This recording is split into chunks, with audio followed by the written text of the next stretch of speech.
The two most common concerns I hear when I sit down with young professionals who are thinking about starting a real estate investment portfolio are time and money. From a money perspective, it's hard to save a 20% down payment for your purchase of a rental property. And while this is true, there are ways around this. And from a time perspective, again, it's hard to build up that cash flow. So they think this is going to take too long to scale once they start their investment process. So in this video, I'm going to break down the easiest way to get started in investing in Halifax real estate. And this method I'm going to talk about today will save you a lot of time and a lot of money up front, and it'll help get you into the market quicker. So if you're looking to purchase rental properties in Halifax, and if you're looking to build an investment portfolio, then make sure you keep watching until the end. This method that I'm going to talk about today does require a little bit of sacrifice depending on how you personally want to live your lifestyle. But this is a method that a lot of my clients have used, and it's the same way that I started my rental property portfolio years ago.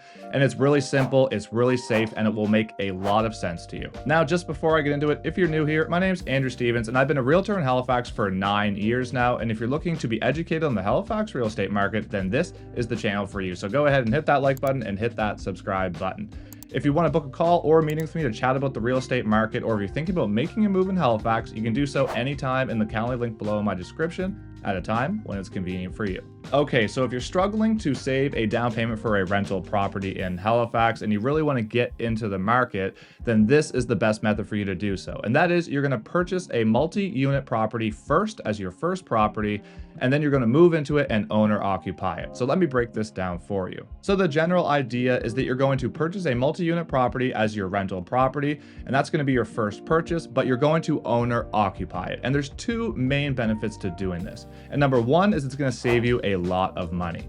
So let's say, for argument's sake, you're going to buy a rental property at the average sale price in Halifax, which would be about $560,000 right now. Because you're going to own or occupy this property, you're only going to have to put 5% down as your down payment. So your closing costs on a $560,000 purchase, just for the sake of this video, would be about $43,000 at the end of the day. So that's your down payment, that's your deed transfer tax, and that's all your closing costs worked into one big number of $43,000. And obviously, obtaining the 20% down payment for a property of this magnitude is extremely difficult, and that is what this method is avoiding. So for reference, if you were buying a 2-unit property, for example, at $560,000 and it was tenant occupied, you would then have to put 20% as your down payment, and this will cost you over $120,000 of closing costs. So $120,000 worth of closing costs versus $43,000. So obviously this is a huge difference, and this is going to help you as a young buyer and a young investor get into the rental market quicker, and it's going to help start building equity quicker, which is the big thing here. Now, the second big benefit to doing this method is that you're going to live cheaper. So when I say you're going to own or occupy the property, let's break that down for you. So let's say you buy a 2-unit property as an example, and let's say there's 2 units and one is a 2-bedroom and the other one's a 1-bedroom, or maybe you have a 3-bed and a 1-bed, or maybe 2 2-bedroom units. So normally in these cases, there's one unit that's either a lot bigger or nicer or a better layout than the other. So usually one is going to rent for more money than the other one. Now, obviously there are other examples out there that they're pretty even, but for argument's sake, let's say that there's one that rents for quite a bit more than the other unit. So as an owner and as a young professional, I'd strongly resist the urge to live in the nicer unit. So this is a fatal mistake for a lot of young professionals. At this point in your life, if you're able to sacrifice your own living circumstances, if you don't have a young family, for example, and you just have you, or maybe you and a partner, and you don't need a lot of space, you could live in the cheaper unit and you could rent out the more expensive unit. So what this is going to do is it's going to help you keep a lot more cash flow in your pocket on a monthly basis. So for example, at a $560,000 purchase, you'd be looking at about $4,000 a month, give or take, of what that's going to cost you monthly to carry this property. So that's with your mortgage payments and your tax bill and your utilities and everything like that. Now, let's say this particular property has a 3-bedroom unit and a 1-bedroom unit. And let's say the market rent for a 3-bedroom unit in your area is $2,400, and maybe the basement's worth about $1,600. You could rent out the 3-bedroom unit for $2,400 and live in the basement unit. So that means your own living expenses are going to be about $1,600 a month on average, depending on the utility costs. And therefore, that's pretty much probably what you were paying in your rental property before you bought. And this will help you save money monthly, as opposed to living in the more expensive unit and only getting $1,600 a month from the basement unit. Now, if you don't want to live this way forever and you want your own primary home, that's okay.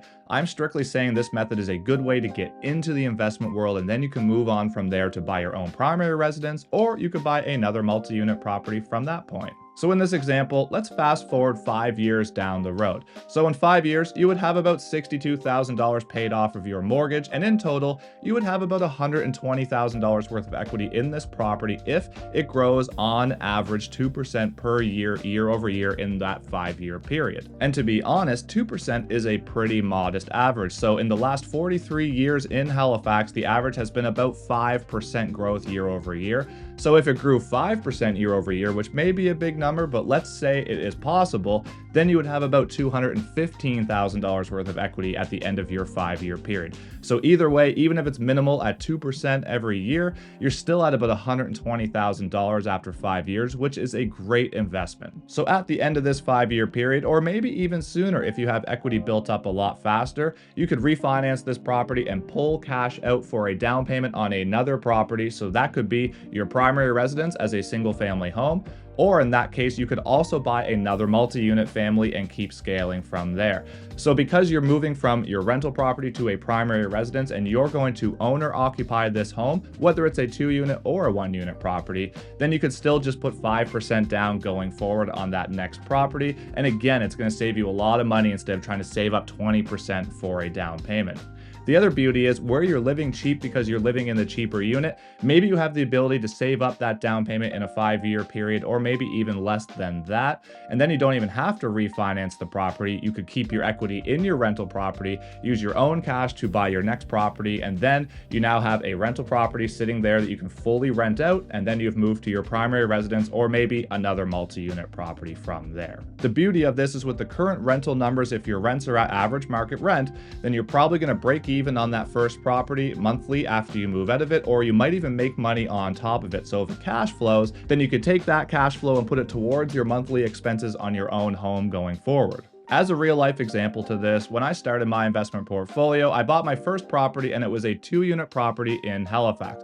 Now at the time, I had no money. It was extremely difficult to get into this property. And I actually used a 0 down payment plan with credit union to purchase this property because I simply could not save up the money to get into the property market. After about 3 years, I had a ton of equity saved up and I had lots of renovations done on that original property as well. And I lived in a unit and rented the other one out. And I was living for, at the time, about $1,000 a month on average, which was actually a couple $100 cheaper than the rental I had before I bought this property. So I was saving money by owning my own home. And because I was living so cheap, I was able to save up a lot of money for a down payment in a 3-year span to buy my next property. So my next property was my personal residence in Halifax, which is a single family home, a 2-story home, detached. And I bought this property out of the refinance money that I used from my original rental. So I refinanced the property, had a bunch of cash flow from that, which paid for the down payment of my next property and a bunch of renovations I wanted to do there as well. And the beautiful thing is, once I fully rented out my first property, that was cash flowing about $1,000 a month on average. So in that $1,000 a month I was getting from that property was going toward my own living expenses on my primary residence going forward. And therefore I was still living pretty cheap based on the product that I had in Halifax. And I was able to continue banking my hard-earned money instead of putting it all towards my mortgage payment. So this method could also be referred to as climbing the property ladder. So most homeowners that are living in a $1 million home, for example, did not start there. They bought something earlier on in their life that was much cheaper. They built some equity and then they moved up from there and bought a more expensive home. Then they built some equity again and moved up from there. And eventually they got to where they wanted to be, which, let's say in this case, it's a $1 million home in Halifax. So that's great for them. This is a method in general that I talk with a lot of young professionals and a lot of first-time home buyers about. And oftentimes a lot of them don't want to do this because they want the HGTV home. They want the great big home, which really is going to be too much space for them at that point in their life, and they want the immaculate finishes as well. And that's okay. This method is not for everybody, but if you are looking to start investing in real estate, this is an easy method to get started, and it will get you into the market with a lot less cash out of your pocket, and it will be a lot easier to have a rental property that you purchase first and then move to the primary residence, as opposed to buying your primary residence first and then having to come up with 20% down payment for your next rental property. And again, this method is not for everybody. I'm not suggesting it is for everybody, but I can tell you that the young buyers that I've worked with that have had this method happen and they've had success with this method have been really thankful down the road that they did it. And I can tell you that I, for one, am extremely grateful that I went with this method years ago and now has pushed me further in the property ladder of where I am today. If you have any questions about this method I'm talking about today or investing in Halifax real estate in general, don't forget you can reach out to me anytime in the Calendly link below in my description at a time when it's convenient for you. And if you're still here watching and you got any value out of this video, all I ask is that you hit that like button and you hit that subscribe button, and that'll help push this out to more people like you who might be interested in being educated in the Halifax real estate market. And until next time, thank you so much for watching. I really appreciate your support and have a great day.